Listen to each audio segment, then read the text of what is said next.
భారత రాజ్యాంగం ప్రస్తుతం 25 భాగాలుగా విభజించబడింది. ప్రతి భాగం దేశ పరిపాలనకు, పౌర హక్కులకు మరియు రాజ్యాంగ నిర్మాణానికి సంబంధించి ప్రత్యేక ప్రాధాన్యతను కలిగి ఉంది.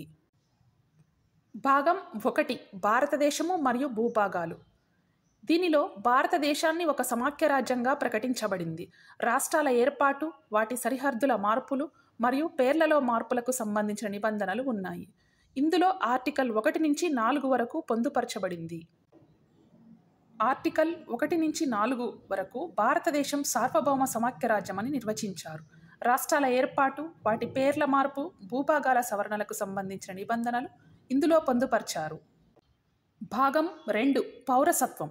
ఆర్టికల్ 5 నుంచి 11 వరకు పౌరసత్వాన్ని తెలియజేస్తాయి.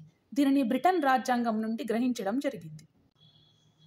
భాగం 2లో పౌరసత్వం, భారతదేశ పౌరసత్వం పొందడానికి అలాగే కోల్పోయేందుకు సంబంధించిన నిబంధనలు, విదేశాల నుంచి భారత పౌరసత్వం పొందేవారు కూడా ఈ భాగంలో చర్చించబడ్డారు. భారత రాజ్యాంగం భాగం 3లో ప్రాథమిక హక్కులు, పౌరుల ప్రాథమిక హక్కులను గూర్చి ఆర్టికల్ 12 నుంచి 35 వరకు పొందుపరచడం జరిగింది. భాగం 4 భారత రాజ్యాంగంలోని ఆదేశిక సూత్రాలు భాగం 4లో ఆర్టికల్ 36 నుంచి 51 మధ్యలో పొందుపరచబడ్డాయి. ఇవి ప్రభుత్వానికి మార్గదర్శక సూత్రాలుగా ఉపయోగపడతాయి. జాతీయ విధానాలు రూపొందించేటప్పుడు లేదా అమలు చేసేటప్పుడు ప్రభుత్వం ఈ సూత్రాలను పరిగణలోనికి తీసుకోవాలి.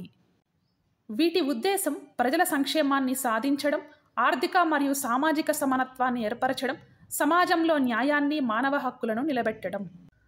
భారత రాజ్యాంగం భాగం 4A. దీనిలో ప్రాథమిక విధులు పొందుపరచబడ్డాయి. వీటిని భాగము 4Aలో భారత రాజ్యాంగానికి 42వ సవరణ చట్టం ద్వారా 1976లో చేర్చబడ్డాయి. ఈ భాగంలో ఆర్టికల్ 51Aను ప్రవేశపెట్టారు. ఇందులో భారత పౌరులకు ప్రాథమిక విధులు సూచించబడ్డాయి. భాగం 5 కేంద్ర ప్రభుత్వం. ఆర్టికల్ 52 నుంచి 151 వరకు దీనిని సూచిస్తుంది. ఇందులో రాష్ట్రపతి, ఉపరాష్ట్రపతి, ప్రధానమంత్రి, మంత్రివర్గము, పార్లమెంట్, రాజ్యసభ, లోక్సభ వ్యవస్థలు పొందుపరచబడ్డాయి.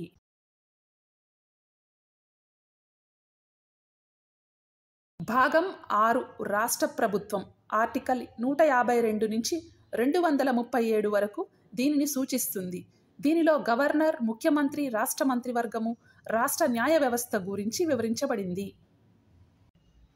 భాగం 7 ఇది 1956 సంవత్సరంలో రద్దు చేయబడింది. భాగం 8 కేంద్రపాలిత ప్రాంతాలు. దీనిలో ఆర్టికల్ 239 నుంచి 242 వరకు పొందుపరచడం జరిగింది. కేంద్రపాలిత ప్రాంతాల ప్రత్యేక పరిపాలనా విధానాలు ఇందులో ఉంటాయి. భాగం 9 పంచాయతీరాజ్ వ్యవస్థ. ఆర్టికల్ 243A నుంచి 243O వరకు ఇందులో పొందుపరచడం జరిగింది. 1992వ సంవత్సరంలో 73వ రాజ్యాంగ సవరణ ద్వారా ఇది ప్రవేశపెట్టడం జరిగింది. గ్రామ పంచాయతీలు, స్థానిక స్వపరిపాలన వ్యవస్థల ఏర్పాటు గూర్చి ఇందులో పొందుపరిచారు. భాగం 9A నగరపాలక సంస్థలు. దీనిలో ఆర్టికల్ 243P నుంచి 243ZG వరకు పొందుపరచడం జరిగింది. పట్టణ నగర పాలక సంస్థల పాలన గూర్చి 1992 సంవత్సరం 74వ రాజ్యాంగ సవరణ ద్వారా పొందుపరచడం జరిగింది. భాగం 9B సహకార సంఘాలు. ఆర్టికల్ 243ZH నుంచి 243ZT వరకు వీటిని వివరిస్తాయి. సహకార సంఘాల ఏర్పాటుకు సంబంధించిన నిబంధనలు ఇందులో పొందుపరచడం జరిగింది. దీనిని 97వ రాజ్యాంగ సవరణ ద్వారా పొందుపరచడం జరిగింది. భాగం 10 గిరిజన ప్రాంతాల పరిపాలన. దీనిలో ఆర్టికల్ 244 మరియు 244A గురించి వివరించడం జరిగింది. గిరిజన ప్రాంతాల ప్రత్యేక పరిపాలన వివరించడం జరిగింది. భాగం 11 కేంద్ర రాష్ట్రాల శాసన మరియు పరిపాలనా సంబంధాలు. దీనిలో ఆర్టికల్ 245 నుంచి 263 వరకు పొందుపరచడం జరిగింది. దీనిలో కేంద్రము మరియు రాష్ట్రాల మధ్య శక్తుల విభజన గూర్చి చర్చించడం జరిగింది. భాగం 12 దీనిలో కేంద్ర రాష్ట్రాల మధ్య ఆర్థిక సంబంధాలను గూర్చి వివరించడం జరిగింది. దీనిలో 264 నుంచి 300A ఆర్టికల్ వరకు పొందుపరచడం జరిగింది. భాగం 13 వ్యాపార వాణిజ్య సంబంధాలు. వాణిజ్యము మరియు అంతర్రాష్ట్ర వ్యాపారము. దీనిలో ఆర్టికల్స్ 301 నుంచి 7 వరకు ఉంది. ఇది భారతదేశంలోని వ్యాపారానికి సంబంధించిన నిబంధనలు మరియు చట్టాలను వివరిస్తుంది. భాగము 14. దీనిలో కేంద్ర రాష్ట్ర సర్వీసులు, వాటికి సంబంధించిన నిబంధనలను నిర్దేశిస్తుంది. ఇది ప్రభుత్వ ఉద్యోగుల నియామకాలు, హక్కులు, బాధ్యతలు మరియు పరిమితులను స్పష్టంగా నిర్వచిస్తుంది.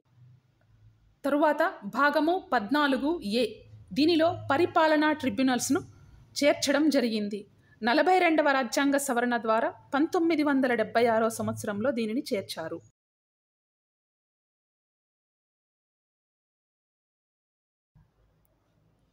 ఆర్టికల్ 323B ఇతర ట్రిబ్యునల్స్ను సూచిస్తుంది. ఇది దేశంలోని ప్రత్యేకమైన ట్రిబ్యునల్స్ గూర్చి చర్చ ఉంటుంది. ఇది ఇతర అధికారాలతో పాటు పార్లమెంటుకు ఉన్న ట్రిబ్యునల్స్ ఏర్పాటుకు అవకాశాన్ని సూచిస్తుంది. భాగము 15. ఎన్నికల యంత్రాంగము అనగా కేంద్ర ఎన్నికల సంఘము. దీనిలో 324 ఆర్టికల్ నుంచి 329 ఆర్టికల్ వరకు పొందుపరచడం జరిగింది. దీనిలో ఎన్నికల యంత్రాంగము భారత రాజ్యాంగంలోని కీలకమైన నిర్మాణము, ఎన్నికల వ్యవస్థ, ఎన్నికల కమిషన్ మరియు నియమాలను విధి విషయంలో పూర్తిగా వివరిస్తుంది. భాగము 16. దీనిలో షెడ్యూల్ కులాలు, షెడ్యూల్ తెగల రక్షణకు ప్రత్యేక నిబంధనలు, కొన్ని వర్గాలకు కల్పించబడిన ప్రత్యేక సదుపాయాలను గూర్చి వివరించడం జరిగింది. 330 ఆర్టికల్ నుంచి 342 ఆర్టికల్ వీటిని సూచిస్తాయి.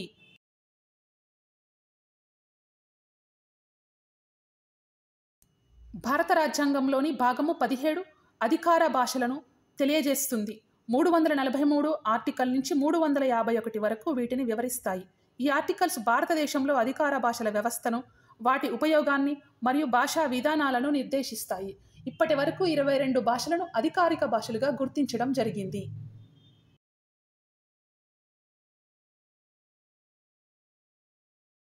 భారత రాజ్యాంగంలోని భాగము 18 అత్యవసర అధికారాలను గూర్చి వివరిస్తుంది.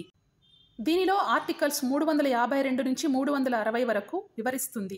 ఈ ఆర్టికల్స్ కేంద్ర ప్రభుత్వానికి, రాష్ట్రపతికి మరియు ఇతర అధికారులకు అత్యవసర పరిస్థితుల్లో ప్రత్యేక అధికారాలను కల్పిస్తాయి.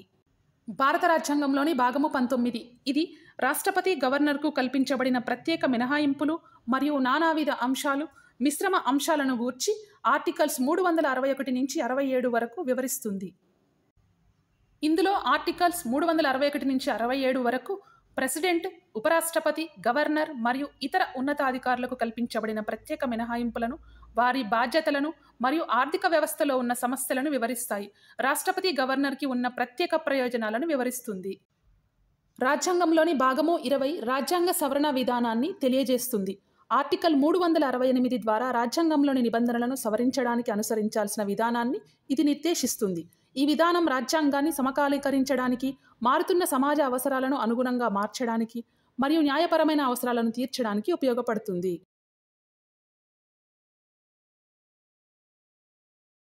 భాగం 21 తాత్కాలిక మరియు ప్రత్యేక నిబంధనలను తెలియజేస్తుంది. ఇందులో 369 నుంచి 392 వరకు ఆర్టికల్స్ను పొందుపరచడం జరిగింది. తాత్కాలిక ప్రత్యేక రక్షణలను వివరిస్తుంది.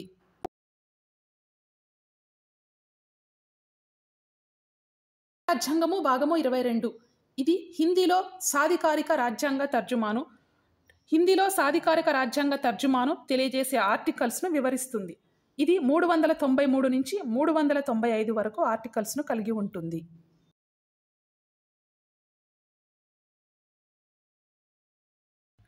రాజ్యాంగం అమలులోకి వచ్చినప్పుడు ఏర్పాటు చేయబడిన భాగాలు 22, ప్రస్తుతం ఉన్నటువంటి భాగాలు 25, తొలగించబడిన భాగాలు 2, అవి 7వ భాగము మరియు 9వ భాగము. వీటిని 1956లో తొలగించడం జరిగింది. చేర్చబడిన భాగాలు మొత్తం 5, అవి 4A భాగము, 9వ భాగము, 9A భాగము, 9B భాగము, 14A భాగము. వీటిని చేర్చడం జరిగింది.